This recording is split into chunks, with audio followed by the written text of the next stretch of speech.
হঠাৎ করে একদিন তাকায় দেখলাম আমার ঘরের ভিতরে একটা চোর ঢুকলো চুরি করার জন্য। চোর যখন চুরি করার জন্য ঢুকলো, আমি চোরটাকে ধরে ফেললাম। চোরটাকে যখন ধরলাম, চোর বারবার কান্নাকাটি করে আর আমার কাছে বলে, আবু হুরায়রা, আমার ঘরে আমার বাচ্চা, আমার বিবি, আমার স্বামী, আমার যা কিছু আছে, যত মানুষ আছে আমাদের ঘরে, পরিবারে মা বাবা সন্তান, এরা খাবার পায় না, অভাবের ঘর আমার। আমি মূলত চোর নয়, আমি মূলত অভাবের কারণে চুরি করতে আসছি, স্বভাবের কারণে নয়। আল্লাহর হস্তে কসম করলাম আর জিন্দেগিতে চুরি করব না, তুমি আমাকে ছেড়ে দাও। আবু হুরায়রা রাদিয়াল্লাহু তাআলা আনহু বর্ণনা করেন, যদি তোমার ওয়াদা সত্য হয় তাহলে আমি তোমাকে ছাড়তে পারি। যার কারণে প্রথম দিন হযরত আবু হুরায়রা রাদিয়াল্লাহু তাআলা আনহু চোরটাকে ছেড়ে দিলেন। চোরটা বাড়িতে চলে গেল। ফজরের নামাজের সময় আল্লাহর হাবিবের কাছে আবু হুরায়রা রাদিয়াল্লাহু তাআলা আনহু যায়, মসজিদে নববীতে নামাজ আদায় করলো। নামাজের পর আমার পয়গম্বর মুহাম্মদ রাসূলুল্লাহ সাল্লাল্লাহু আলাইহি ওয়াসাল্লাম ডাক দিয়া বলে, হে আবু হুরায়রা, গত রাতে তোমার ঘরে যেই চোর ঢুকেছে ওই চোরটা কোথায়? আবু হুরায়রা বলে, ইয়া রাসূলুল্লাহ, গতকাল রাতে চোর ঢুকলো, আমি জানি আর চোর জানে আর আল্লাহ জানে, আর কেউ জানে না। ইয়া রাসূলুল্লাহ, আপনি জানেন, তার মানে বোঝা গেল আল্লাহ পাক রব্বুল আলামিন আপনাকে জানায় দিয়েছেন, অথবা কেমনে জানেন আপনি? নবী সাল্লাল্লাহু আলাইহি ওয়াসাল্লাম বলেন, হ্যাঁ, আমি আমার আল্লাহ পাক রব্বুল আলামিন মারফত জানলাম তোমার ঘরে চোর ঢুকেছে। আবু হুরায়রা, তুমি চোরকে কি করলা? কয়, হুজুর, চোরটাকে আমি ছেড়ে দিয়েছি, কারণ চোরটা ওয়াদাবদ্ধ হয়েছে আর কোনোদিন চুরি করতে আসবে না। আল্লাহর নবীর সাহাবী আবু হুরায়রা রাদিয়াল্লাহু তাআলা যখন এই কথা বললেন, নবী ডাক দিয়া বলেন, আবু হুরায়রা, আমি পয়গম্বর বললাম লিখে রাখো, আগামী কাল রাত্রেও চোরটা আবার তোমার ঘরে চুরি করার জন্য আসবে। আবু হুরায়রা বলেন, ইয়া রাসূলুল্লাহ, একদিন চোরটাকে মাফ করলাম, ওয়াদাবদ্ধ হয়ে আমার কাছ থেকে বিদায় হয়েছে। এই চোরটা যদি আজকে রাত্রেও আসে তাহলে আমি চোরটাকে আমি আজকে অবশ্যই ধরবো আর বিচারের কাঠগড়ায় তাকে দাঁড় করাবো। নবী করিম সাল্লাল্লাহু আলাইহি ওয়াসাল্লাম বিদায় বলে দিলেন। আবু হুরায়রা পরের রাত্রিতে অপেক্ষমান, চোর কখন আসবে, কখন ধরবে। হঠাৎ করে তাকায় দেখে রাতের একটা ভাগে চোর মশাই সুন্দর করে ঘরের মধ্যে ঢুকলো। আবু হুরায়রা রাদিয়াল্লাহু তাআলা, আমার নবীর কথা সত্য হয়ে গেছে। এ মুসলমান, বুলেট মিস হতে পারে গুলি থেকে, কিন্তু আল্লাহর নবীর কথা কোনোদিন মিস হওয়ার সম্ভাবনা নাই। রাসূল বলছেন, তার মানে আসবেই। চোর তো চোরের একটা অভ্যাসই হইলো, চোর যতবার চুরি করুক ধরা খাওয়ার পরে বলবো আর জিন্দেগিতেও করব না, এটাই তার কথা। আর আমাদের দেশে তো একটা পকেট মার যদি কেউ ধরে, ওরা মারতে মারতে একদম আদমরা বানায় ফেলায়। কিন্তু কোটি কোটি টাকা যারা চুরি করে পারে পাচার করে, তাদেরকে দেখলে সালাম দেয় 14 বার। কথা বলেন ঠিক কিনা? যাদের হাতে যায় ক্ষমতা, দেশ যেন বাপের ভিটা, রাখতে চেয়ার শুরু করে বিদেশিদের পাচাটা। বিদেশিদের কথা মতো চালায় ওরা নিজের দেশ, দেখতে দেখতে গোল্লায় গেল আমার সোনার বাংলাদেশ। কেউ দিল না, সবাই নিল, আমরা যে কলুর বলদ, সারা বছর নেয় না খবর, নির্বাচনে খুব দরদ। কেউ দিল না, সবাই নিল, আমরা যে কলুর বলদ, সারা বছর নেয় না খবর, নির্বাচনে খুব দরদ। নির্বাচনের আগে তারা ধরে কত রকম বেশ, দেখতে দেখতে গোল্লায় গেল আমার সোনার বাংলাদেশ। ভাই, ছোট চোরকে ধরার আগে বড় চোর ধরা দরকার। বড় চোর একটার যদি বিচার হতো, ছোট চোরগুলা বড় হওয়ার সুযোগ পেত না। ইসলামে চুরির বিধান আছে কিনা? কি বলেন তো? সবাই তো জানেন ভাই, সবাই জানেন, কিন্তু ওই যে কিছু মানি কিছু মানি না,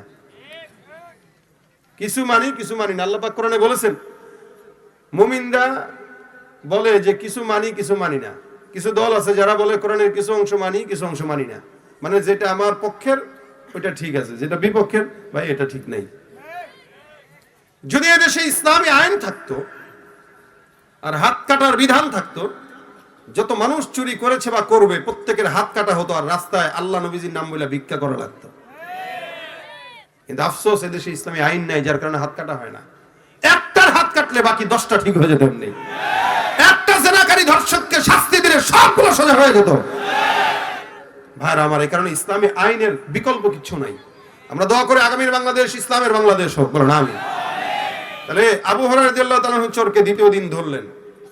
ধরার পরে চোর বলতেছে, ভাই আমার গত রাত্রে ভুল হয়ে গেছিল, কিছু তো পাইলাম না, ভাবছিলাম আজকে রাত্রে আসি কিছু যদি পাই নিয়ে যাই, এই কারণে আজকে রাত্রে একটু ব্যর্থ চেষ্টা করলাম, তুমি যে ধরে ফেলবে এটা আমি বুঝিনি। চোর মশাইকে ধরে ফেলছে আবু হুরায়রা রাদিয়াল্লাহু তাআলা, বলতেছেন আজকে আর কোনো ছাড়াছাড়ি নাই, নবীর কাছে নিব। কয় ভাই ভাই মাফ চাই, আর জীবনেও না, এটাই শেষ। এই তুমি বিশ্বাস করো, একদিন মিথ্যা বলছি, 2 দিন বলছি, 3 দিন কি আর বলবো? এটা আমার দ্বিতীয় দিন, আমি আল্লাহর কসম আর আসবো না। বারবার বারবার আবু হুরায়রা রাদিয়াল্লাহু তাআলা আনহুকে মাইন্ডে এই কথাগুলো ঢুকাইতেছেন, তো উনার মায়া লেগে গেছে। একটা মানুষ অভাবের তাড়নায় আসছে, থাক না, ছেড়ে দেই না, কি হয়, তো ছেড়ে দিছে।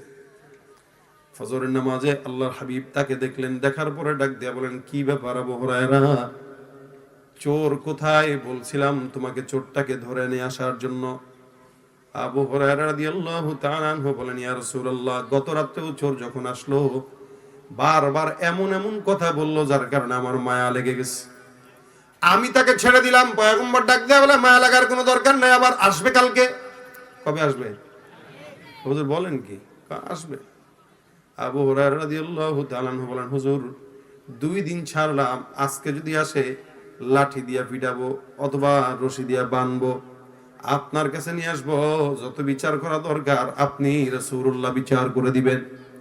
উম্মতের বিচার যদি উলামায়ে কেরাম আর আলেম ওলামাদের কাছে থাকতো, তাহলে ইনশাআল্লাহ আল্লাহর রহমতে এই সমাজে কোনো অন্যায় বিচার আল্লাহ পাক রব্বুল আলামিনের জমিনে থাকতো না।